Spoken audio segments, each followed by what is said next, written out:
லகரம் டிவி நேயர்கள் அனைவருக்கும் வணக்கம். தமிழ்நாட்டில் நடந்து முடிந்த சட்டமன்ற தேர்தலில் அம்மா மக்கள் முன்னேற்ற கழகம் 11 தொகுதிகளில் போட்டியிட்டது.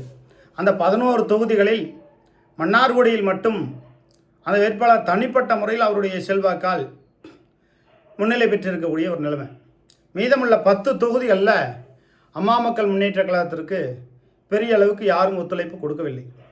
முக்கியமாக அதிமுகவை சார்ந்தவர்கள் அம்மா மக்கள் முன்னேற்ற கழகத்திற்கு ஒத்துழைப்பு கொடுக்கவில்லை.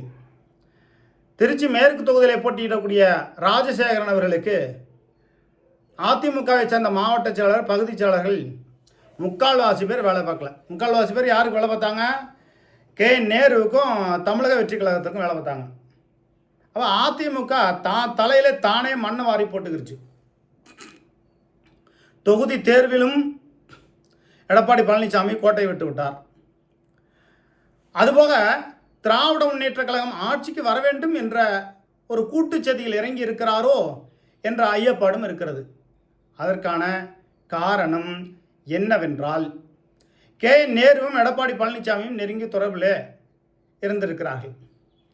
இரட்டை இலை சின்னம் எனக்கு எதிராக போட்டியிடக்கூடாது, உங்கள் கட்சி கூட்டணி சார்பாக ஒரு வேட்பாளரை கொடுங்க, இதுதான் அஜெண்டா.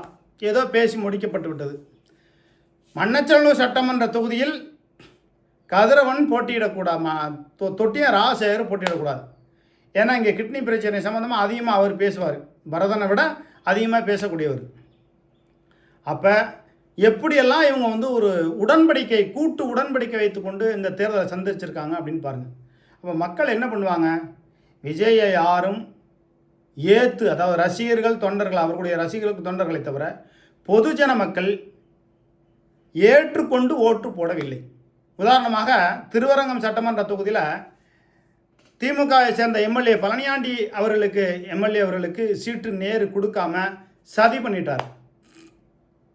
அதனால் அந்த ஒட்டுமொத்த சமுதாயமும், முத்திரைய சமுதாயமும் ரொம்ப கோபத்தில் கொந்தளிச்சிட்டாங்க. ஆனால் முத்திரைய சமுதாயத்தை சேர்ந்த தொர்ராஜுங்கிறவருக்கு சீட்டு கொடுக்குறாரு. ஆனால் சொந்த சமுதாயத்தை வைத்தே ஒரு இனத்தை அரசியலில் அழிக்கணுங்கிறது தான் நேருவோட பழக்கம். அப்படி தான் எம்பி சிவா விட்டு அடித்து நொறுக்கினதுக்கு அந்த எங்கள் கல்லர் சமுதாயத்தை சார்ந்தவரையே ஒருவரை வச்சு நேரு பிளான் பண்ணுறாரு. அப்போ இந்த தமிழ்குடி சாதிகள் ரொம்ப கொந்தளிச்சு போயிட்டாங்க. நான் ஏற்கனவே பல முறை செய்தி போட்டிருக்கேன்.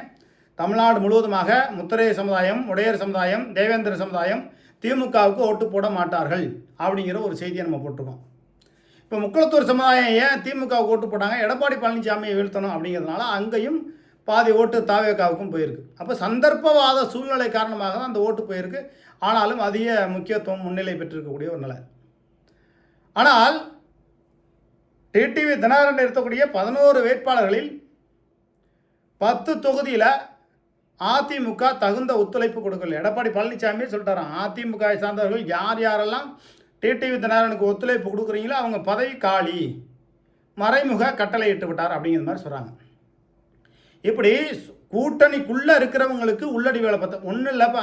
அம்மா மக்கள் முன்னேற்ற கழகம் 11 தொகுதி, ஒரு 8 தொகுதி ஜெயிச்சா அது அதிமுகவுக்கு பலமாக இல்லையா? அப்போ ஏன் இந்த வேலையை செய்கிறாங்க? பாஜகவுக்கும் அதிமுக ஒழுங்காக வேலை பார்க்கல. ஏன்னா இன்னொரு கோபமாக இருக்கலாம், அந்த அதிமுகவை பிளவுபடுத்தி அதில் பாதாளத்துக்கு 1000 அடி குழி தோண்டி புதைச்சது இந்த பாஜக தான். அதனால் பாஜகவுக்கு நம்ம ஓட்டு போடக்கூடாதுங்கிற மனநிலைமைக்கு வந்து தான் புதுக்கோட்டை மாவட்டத்தில் இருக்கக்கூடிய கந்தரக்கோட்டை சட்டமன்ற தொகுதியில் திமுகவில் கூட்டணி கட்சியில் சின்னத்துறை கம்யூனிஸ்ட் கட்சியை சார்ந்தவர் போட்டிருக்கிறார். அங்கெல்லாம் கம்யூனிஸ்ட் கட்சின்னு சொல்ல மாட்டாங்க, அருவா சின்னம், கதிர் அருவாள் சின்னம் அப்படிம்பாங்க. அந்த சின்னத்துறை ஏற்கனவே இரு சமுதாயம், முத்திரையரும் ஒரு பட்டியலின மக்களும் அடிச்சுக்கிறாங்கன்னா இவங்க மேலே அவங்க சொல்லி ஒரு பிசிஆர் கேஸ் போட வச்சுருவார். அதனால் சின்னத்துறையை வீழ்த்தனுங்கிற முடிவுக்கு கந்தரக்கோட்டை சட்டமன்ற தொகுதியில் வந்துட்டாங்க.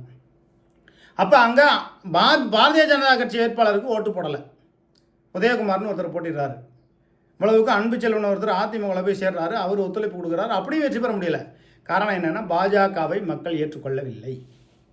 பாஜக 28 தொகுதியில் ஒரு 2 தொகுதி 3 தொகுதி தான் பிடிக்குது. குறைஞ்சபட்சம் 25 தொகுதியில் பாஜக தோத்துருது. அமமுக 11 தொகுதியில் 10 தொகுதி தோத்துருது. அப்போ கணக்கு என்னாச்சு? மொத்தம் 36 தொகுதியில் தோத்துருச்சா? அப்போ இன்னும் இருக்கக்கூடிய கூட்டணியில் உள்ளவங்களாம், சின்ன சின்ன கூட்டணி ஒரு சில கட்சிகள்லாம் மொத்தம் அது ஒரு 60 தொகுதி. இதில் ஒரு 40 தொகுதி 30 தொகுதி ஜெயிச்சா அது அதிமுகவுக்கு பலமா பலம் இல்லையா? ஆனால் எடப்பாடி பழனிசாமிக்கு அது நோக்கம் இல்லை. திமுக ஆட்சிக்கு வரட்டும்னு நினச்சி ரகசிய உடன்பாடு வைத்துக்கொண்டு நேருவுக்கு இரட்டை இலை சின்னத்தில் எதிராக போட்டியிடக்கூடிய ஒரு நிலைமை ஏற்படுத்தாமல் கூட்டணி கட்சியினருக்கு அந்த வாய்ப்பை கொடுத்து கூட்டணி கட்சியினரை தோற்கடிப்பதற்கு குறைஞ்சபட்சம் 2வது இடத்துக்கு கூட வர முடியாத ஒரு நிலைமையை எடப்பாடி பழனிசாமி பண்ணிட்டார். எடப்பாடி பழனிசாமி யாருக்கெல்லாம் துரோகம் பண்ணல? அம்மையார் சசிகலாவுக்கு துரோகம் பண்ணலையா? பண்ணார். அம்மையார் சசிகலா ஸ்ரீதரவண்டையாருக்கு துரோகம் பண்ணலையா? பண்ணாங்க.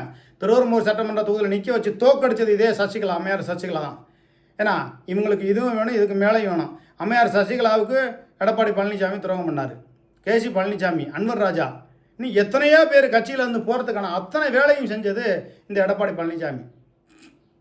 அப்போ எதிர்வரும் காலகட்டங்களில் அதிமுகவே இல்லாத நிலைமைக்கு போயிடுமோங்கிற ஒரு ஐயப்பாடு இருக்குது. எது எப்படியோ அனைத்து இந்திய அண்ணா திராவிட முன்னேற்றக் கழகம் கழுத தேஞ்சு கட்டருமான கதை ஆனாலும் கூட தமிழ்நாடு முழுவதுமாக தோராயமாக ஒரு 70-80 தொகுதியில் 3வது இடத்துக்கு போயிருச்சுங்கிறது மட்டும் உண்மை. சரி, இனி வரும் காலகட்டங்கள்லையாவது ஒரு புரட்சி எடுப்போமா? என்ன ஆக போகுது? வரக்கூடிய ஆட்சியாளர்கள் என்ன பண்ண போகிறாங்க? அதை பற்றிலாம் நமக்கு கவலை இல்லைங்க. நமக்கு மாவட்ட ஆட்சியர், வட்டாட்சியர், ஏன்னா அதுபோக வேளாண்மை துறையில் இணை ஆணையர், இணை இயக்குனர், உதவி இயக்குனர், அதுபோல் எல்லா டிபார்ட்மெண்ட் வாரியாக இருக்கக்கூடிய அதிகாரிகளை ஒழுங்காக வேலை பார்க்க வைக்கணும். அதாவது ஏழை எளிய விவசாயிகளுடைய வாழ்வாதாரத்தை நசுக்காத வண்ணம். உதாரணத்துக்கு புதுக்கோட்டை மாவட்டத்தில் இணை இயக்குனர் சங்கரலட்சுமி 10 ஆண்டு காலமாக ஒரே மாவட்டத்தில் வேலை செய்து ஊழல் முறைகேடு செய்கிறார். அவரை மாற்றணும்னு நம்ம தொடர்ந்து பேசுவோம். சேலம் மாவட்டத்தில் சீனிவாசன் வேளாண்மை துறையில் இணை இயக்குனர் அது கொண்டு ஊழல் முறைகேடு செய்கிறார். அவரை மாற்றணும். இணை இயக்குனர் சங்கரலட்சுமிக்கு பணி ஓய்வு கொடுக்கக்கூடாது, அந்த பணி ஓய்வை நிறுத்தி வைக்கணும். அது போன்ற பொது விஷயமான நம்ம எல்லா விஷயத்தையும் நம்ம செய்தியாக நம்ம வெளியிடுவோம்.